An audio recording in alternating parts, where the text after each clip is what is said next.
Catequesis del Papa Francisco sobre la oración. La oración con las Sagradas Escrituras. Queridos hermanos y hermanas, buenos días.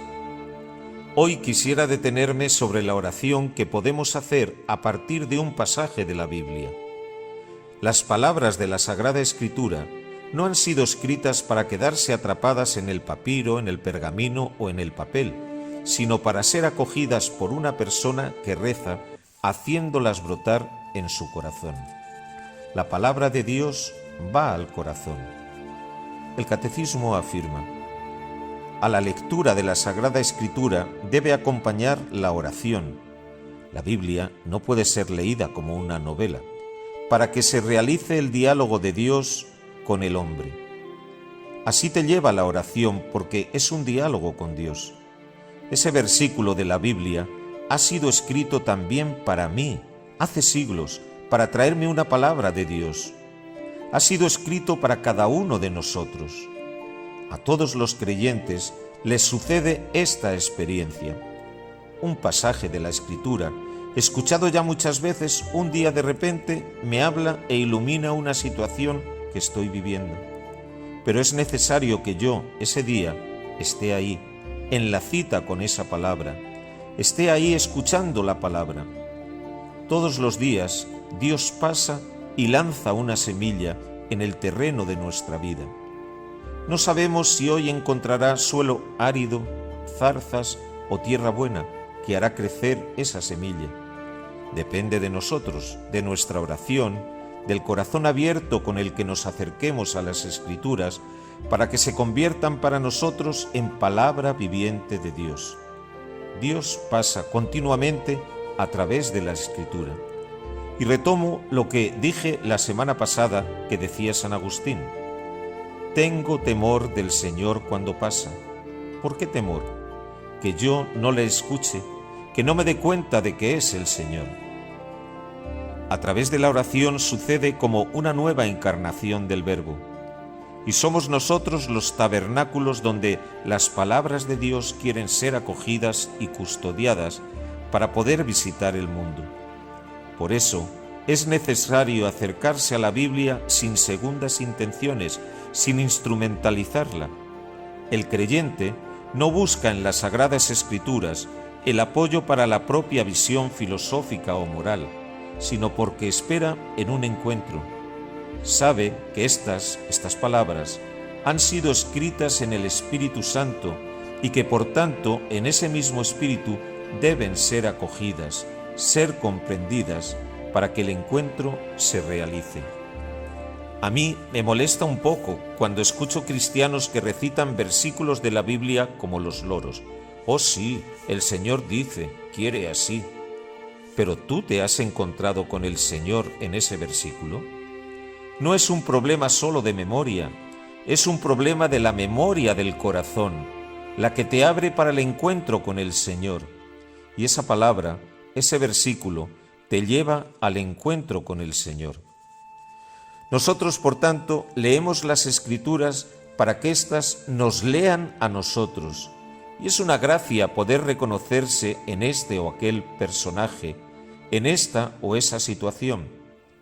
La Biblia no está escrita para una humanidad genérica, sino para todos nosotros, para mí, para ti, para hombres y mujeres en carne y hueso, hombres y mujeres que tienen nombre y apellidos como tú, como yo.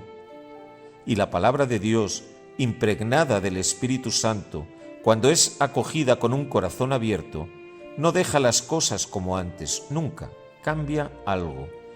Y esta es la gracia y la fuerza de la palabra de Dios. La tradición cristiana es rica de experiencias y de reflexiones sobre la oración con la Sagrada Escritura. En particular, se ha consolidado el método de la Lectio Divina, nacido en ambiente monástico, pero ya practicado también por los cristianos que frecuentan las parroquias. Se trata ante todo de leer el pasaje bíblico con atención, es más, diría con obediencia al texto, para comprender lo que significa en sí mismo. Sucesivamente se entra en diálogo con la Escritura, de modo que esas palabras se conviertan en motivo de meditación y de oración. Permaneciendo siempre adherente al texto, empiezo a preguntarme sobre qué me dicen a mí. Es un paso delicado. No hay que resbalar en interpretaciones subjetivistas, sino entrar en el surco vivo de la tradición que une a cada uno de nosotros a la Sagrada Escritura. Y el último paso de la lección divina es la contemplación. Aquí las palabras y los pensamientos dejan lugar al amor, como entre enamorados a los cuales a veces les basta con mirarse en silencio.